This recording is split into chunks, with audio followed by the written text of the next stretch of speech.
பிரியமானவர்களே, இன்றைய காலை பொழுதிலும் கூட இது வானத்தின் வாசல் ஊழியத்தின் மூலம் உங்களை சந்திப்பதில் கர்த்தருக்குள் மிகுந்த சந்தோஷம் அடைகிறேன். அநேகர் கண்ணீரோடு தேவ சமூகத்தை நோக்கி பார்த்து கொண்டிருக்கிறார்கள். என்னுடைய கண்ணீருக்கு எப்பொழுது பதில் கிடைக்கும்? நான் அனுதினமும் கண்ணீர் வடித்து கொண்டிருக்கிறேன். என்னுடைய பாரங்கள் எப்பொழுது விலகும்? என்னுடைய வியாகுலங்கள் எப்பொழுது விலகும்? என் பிள்ளையின் காரியத்தில் எப்பொழுது ஜெயம் கிடைக்கும்? என் தொழில் விஷயத்தில் எப்பொழுது ஒரு மேன்மை உண்டாகும்? ஊழியத்தில் எப்பொழுது ஒரு வளர்ச்சி உண்டாகும்? என் சொத்து விஷயத்தில் எப்பொழுது ஒரு நன்மை உண்டாகும் என்று பல காரணங்களை மனதில் வைத்து கொண்டு அநேகர் தேவ சமூகத்தில் கண்ணீர் வடித்து கொண்டிருக்கிறார்கள். ஆண்டவர் சொல்லுகிறார், உன் கண்ணீரை நான் துருத்தியில் வைத்திருக்கிறேன். அதற்கு உண்டான பிரதிபலனை நான் உன் குடும்பத்தில், உன் வாழ்க்கையில், உன் தனிப்பட்ட விஷயத்தில் நான் செய்து தருவேன் என்று ஆண்டவர் ஒவ்வொரு குடும்பங்களையும் பார்த்து வாக்கு கொடுத்து கொண்டிருக்கிறார். இன்றைய காலை பொழுதிலும் கூட ஆண்டவர் நமக்கு தரக்கூடிய நல்ல வார்த்தை என்னவென்றால், சங்கீதம் 56:8 இவ்வாறாக சொல்லுகிறது, என் அலைச்சல்களை தேவரீர் எண்ணியிருக்கிறீர். என் கண்ணீரை உம்முடைய துருத்தியில் வையும். அவைகள் உம்முடைய கணக்கில் அல்லவோ இருக்கிறது. வசனம் இவ்வாறாக சொல்லுகிறது, என் அலைச்சல்களை தேவரீர் எண்ணி இருக்கிறீர். என் கண்ணீரை உம்முடைய துருத்தியில் வையும். அவைகள் உம்முடைய கணக்கில் அல்லவோ இருக்கிறது. ஆண்டவர் குடும்பங்களை பார்த்து சொல்லுகிறார், நீங்கள் வடித்த கண்ணீரெல்லாம் நான் துருத்தியில் சேர்த்து வைத்திருக்கிறேன்.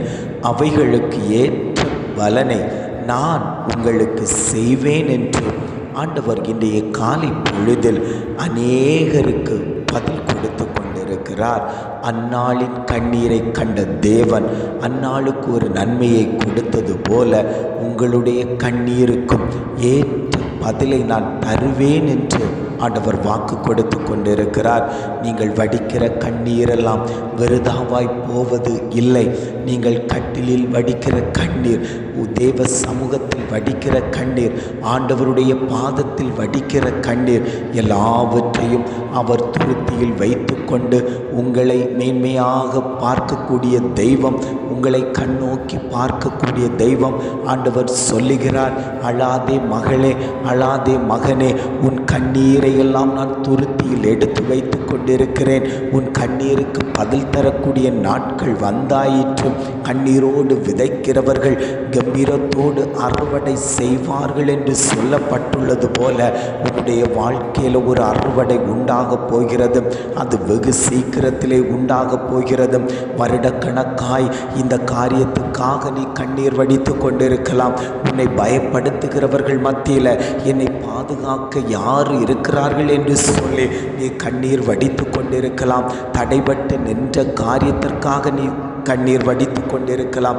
உன்னுடைய சரீரத்தில் அந்த வியாதியின் நிமித்தமாய் நீர் கண்ணீர் வடித்து கொண்டிருக்கலாம். கடன் பாரத்தின் நிமித்தமாய் கண்ணீர் வடித்து கொண்டிருக்கலாம். எனக்கு பொருளாதாரத்தில் வசதி இல்லையே, என்னை ஒடுக்குகிறவர்கள் அநேகர் இருக்கிறார்களே என்று சொல்லி நீர் கண்ணீர் வடித்து கொண்டிருக்கலாம். உன்னுடைய வழக்குக்காக கண்ணீர் வடித்து கொண்டிருக்கலாம். நீ எந்தெந்த காரியத்தில் கண்ணீர் வடித்து கொண்டிருக்கிறாயோ ஆண்டவர் சொல்லுகிறார், உன் கண்ணீரை எல்லாம் நான் கணக்கில் வைத்திருக்கிறேன். அதை நான் உனக்கு நிறைவேற்றப் போகிறேன். அந்த நாட்களில் நீ வந்திருக்கிறாய் என்று ஆவியானவர் ஒவ்வொரு குடும்பங்களையும் பார்த்து பேசிக்கொண்டிருக்கிறார். பிரியமானவர்களே, நீங்கள் வடிக்கிற ஒவ்வொரு சொட்டு கண்ணீருக்கும் ஆண்டவர் பதில் தரக்கூடிய நல்ல தகப்பன். நான் என்னுடைய வாழ்க்கையில் என் புருஷனால் அநேக கண்ணீர் வடித்து கொண்டிருக்கிறேன். என் பிள்ளையினால் அநேக கண்ணீர் வடித்து கொண்டிருக்கிறேன். இன்றைக்கு அநேகருடைய கேள்வி, என்னுடைய கவலைகள், என்னுடைய பாரங்கள் எல்லாம் எப்பொழுது மாறும்? நான் இப்படியே தான் கண்ணீர் வடித்து கொண்டிருக்க வேண்டுமா? என்னுடைய இந்த மாம்சம் மண்ணுக்குள் புதைக்கப்பட்டாலும் என்னுடைய கண்ணீருக்கு பதில் கிடைக்காதா என்று அநேகர் ஒரு கேள்வியோடு தேவ சமூகத்தை நோக்கி கொண்டிருக்கிறீர்கள் அல்லவோ? அவர்களை பார்த்துத்தான் ஆண்டவர் சொல்லுகிறார், உங்களுடைய கண்ணீருக்கு, உங்களுடைய அலைச்சல்களுக்கு நான் பதில் தருவேன் என்று ஆண்டவர் வாக்கு கொடுத்து கொண்டிருக்கிறார். தாவீதுக்கு அநேக நெருக்கங்கள் வந்தபோது அவன் அழுத நாட்கள் உண்டு, அவன் ஏங்கின நாட்கள் உண்டு, அவன் துக்கப்பட்ட நாட்கள் உண்டு. எத்தனையோ பேர் நெருக்கினார்கள், வலது பக்கமும் இடது பக்கமும் நெருக்கினார்கள். ஆனாலும் அவன் தேவ சமூகத்தில் விழுந்து கிடந்து, ஆண்டவரே, என் கண்ணீரை காண்கிற தேவன் நீரல்லவோ, என் காயங்களை ஆற்றுகிற தேவன் நீரல்லவோ என்று முறையிட்டு கதறி ஆண்டவருடைய சமூகத்தை நோக்கி பார்த்தவனுக்கு ஆண்டவர் அவனோடு கூட இருந்து அவன் செய்யக்கூடிய காரியங்களில் ஜெயத்தை கொடுத்து அவனை வழி நடத்தினாரே. ஆனால் உங்கள் குடும்பங்களிலேயும் சிறையிருப்புகள், கண்ணிகள் மாற்றப்பட்டு, கவலைகள் மாற்றப்பட்டு, வியாதிகள் மாற்றப்பட்டு, உங்களை நான் பலப்படுத்தி உன் கண்ணீருக்கு நான் பதில் தருவேன் என்று ஆண்டவர் வாக்கு கொடுத்து கொண்டிருக்கிறார். நீ கண்ணீரோடு இருப்பதற்கல்ல, நீ சந்தோஷமும் மகிழ்ச்சியுமாய் சமாதானத்தோடு ஜீவனம் பண்ண வேண்டும் என்பதுதான் ஆண்டவரோடு விருப்பம். கண்ணீரை கொடுக்கிற சத்ரு அநேக நேரங்களில் உன்னை பார்த்து சிரித்து கொண்டிருக்கலாம். ஆண்டவர் சொல்லுகிறார், அந்த சிரிப்பு நிரந்தரமானதல்ல. இன்றைக்கு அவன் சிரித்து கொண்டிருக்கலாம், இனி ஒரு நாள் வரும்போது அவன் வெட்கப்படுகிற அளவில் உன்னை நான் மேன்மைப்படுத்துவேன். யோபுக்கு வந்த சோதனையை பார்த்து சத்ரு சிரித்தான். அவன் அநேக வேதனைகள் பட்டான், அநேக கண்ணீர் வடித்தான். ஆனால் அவனுக்கு இரட்டை தனியான ஆசீர்வாதம் வரும் என்பதை சத்ரு உணர்ந்து கொள்ளவில்லை. யோபுவை ஆண்டவர் குணப்படுத்தி அவனுக்கு இரட்டை தனியான ஆசீர்வாதத்தை கொடுத்து எப்படி சத்ருவை வெட்கப்படுத்தினாரோ அதே போல சோதனைகள் வருகிறதே, பாடுகள் வருகிறதே, பிரச்சனைகள் வருகிறதே என்று சொல்லி கண்ணீர் வடித்து கொண்டிருக்கிற தாயே, கண்ணீர் வடித்து கொண்டிருக்கக்கூடிய சகோதரியே, சகோதரனே, தகப்பன்மாரே, பிள்ளைகளே, உங்களை பார்த்தாண்டவர் சொல்லுகிறார், சத்ரு வெட்கப்பட்டு போகிற அளவில் உன் கண்ணீரை நான் துடைத்து உனக்கு நான் இரட்டை தனியான ஆசீர்வாதங்களை தந்து உன்னை நான் மேன்மைப்படுத்துவேன் என்று ஆண்டவர் வாக்கு கொடுத்து கொண்டிருக்கிறார். அநேகர் படிப்பு விஷயத்தில் கண்ணீர் வடித்து கொண்டிருக்கிறார்கள். நான் அநேக தரம் படிக்கிறேன், ஆனாலும் எனக்கு ஞாபகம் இல்லை, எனக்கு வருத்தமாக இருக்கிறது, நான் தேர்வு எழுத வேண்டிய சூழ்நிலையில் இருக்கிறேன், இந்த நேரத்தில் எனக்கு ஞாபக சக்தி குறைவாக இருக்கிறது என்று கண்ணீர் வடித்து கொண்டிருக்கக்கூடிய பிள்ளைகளை பார்த்தாண்டவர் சொல்லுகிறார், உங்களுடைய கண்ணீரை நான் கேட்டேன், உன்னுடைய விண்ணப்பத்தை நான் கேட்டேன், உனக்கு பதில் தந்து உன்னை மேன்மைப்படுத்த உன்னுடைய வாழ்க்கையில் ஒரு வளர்ச்சியை உண்டு பண்ணுவேன் என்று ஆண்டவர் வாக்கு கொடுத்து கொண்டிருக்கிறார். ஜெபிக்கலாமா? அன்பின் பரலோக பிதாவே, இந்த காலை பொழுதுக்காக நாங்கள் உம்மை துதிக்கிறோம், ஸ்தோத்தரிக்கிறோம். ஆண்டவரே, இந்த காலை பொழுதிலும் கூட ஆண்டவர் எங்களுக்கு தந்த நல்ல வார்த்தைக்காக நாங்கள் உம்மை துதிக்கிறோம், ஸ்தோத்தரிக்கிறோம். ஆண்டவரே, என் அலைச்சல்களை தேவரீர் எண்ணி இருக்கிறீர், என் கண்ணீரை உம்முடைய துருத்தியில் வையும், அவைகள் உம்முடைய கணக்கில் அல்லவோ இருக்கிறது.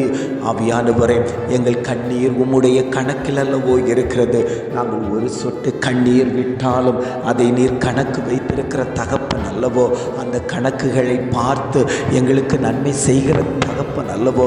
இந்த வேளையிலும் உம்முடைய சமூகத்தில் கண்ணீர் வடித்து கொண்டிருக்கக்கூடிய ஒவ்வொருவருக்காகவும் நாங்கள் ஜெபிக்கிறோம். ஆண்டவரே, இந்த வார்த்தை எனக்கு தான் ஆண்டவரே, என் குடும்பத்தில் இருக்கக்கூடிய சிறையிருப்புகள், கண்ணீர்கள் எல்லாவற்றையும் தேவன் மாற்றி போடும்படியாய் நாங்கள் ஜெபிக்கிறோம். ஆண்டவரே, இதை கேட்டுக்கொண்டிருக்கக்கூடிய ஒவ்வொரு குடும்பங்களையும் தேவன் பலப்படுத்தும்படியாய் நாங்கள் ஜெபிக்கிறோம். அந்த குடும்பத்துக்கு தேவையான எல்லா தேவைகளையும் தேவன் சந்திக்கும்படியாய் நாங்கள் ஜெபிக்கிறோம். ஆண்டவரே, கண்ணீரோடு இருப்பதற்கல்ல ஆண்டவரே, அவர்களுடைய அலைச்சல்களை நீர் பார்க்கிறீர். ஆண்டவரே, அந்த அலைச்சல்களை எல்லாம் மாற்றி தேவன் ஒரு விடுதலையை கொடுத்து கண்ணீரை துடைக்கிற தேவன் அவர்கள் மத்தியில் உலாவும்படியாய் நாங்கள் ஜெபிக்கிறோம். ஆண்டவரே, நீர் பெரிய காரியங்களை செய்துவிட்டதற்காக ஸ்தோத்திரம். ஆண்டவரே, இம்மட்டுமாய் நடத்தின தகப்பன் இனியும் நீர் எங்களை நடத்தும்படியாய் நாங்கள் ஜெபிக்கிறோம். எங்களை தாழ்த்தி தருகிறோம். துதி, கன, மகிமை எல்லாம் உமக்கு செலுத்துகிறோம். மீட்பர் இயேசுவின் மூலம் ஜெபம் கேளும் நல்ல பிதாவே.